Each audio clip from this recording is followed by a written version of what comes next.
আল্লাহ তাবারক ওয়া তাআলা আপনাকে আমাকে সারা বিশ্বের মানুষকে যদি নেকিয়ে পরিপূর্ণ করে দেয় তো আল্লাহর এক ধুল পরিমাণ নেকি কি কমবে?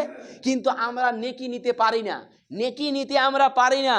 আল্লাহ তাবারক ওয়া তাআলার নবী বলছেন যে কোনো ব্যক্তি যদি সূরা ইখলাস 10 বার পাঠ করে তো তার জন্য আল্লাহ তাবারক ওয়া তাআলা জান্নাতে একটা ঘর তৈরি করে দিবেন।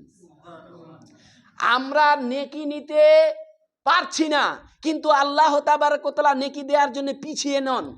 নেকি আমরা যদি নেকি করি আল্লাহ তাবারক ওয়া তাআলা নেকি দেওয়ার জন্য প্রস্তুত হয়ে আছেন।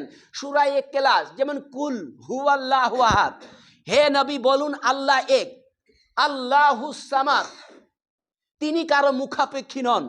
এই কুল হু আল্লাহু আহাদের মানে তর্জমা, এটা হচ্ছে তর্জমা যে বলো নবী কুল হু আল্লাহু আহাদ, আল্লাহ হচ্ছেন এক, আল্লাহুস সামাদ, তিনি কারো মুখাপেক্ষী নন, লাম ইয়ালিদ ওয়া লাম ইউলাদ, তিনি কাকে জন্ম দেননি এবং কেউ তাকে জন্ম দেয়নি, ওয়ালাম ইয়াকুল্লাহু কুফুয়ান আহাদ, এবং তার সমতুল্য কেউ নাই।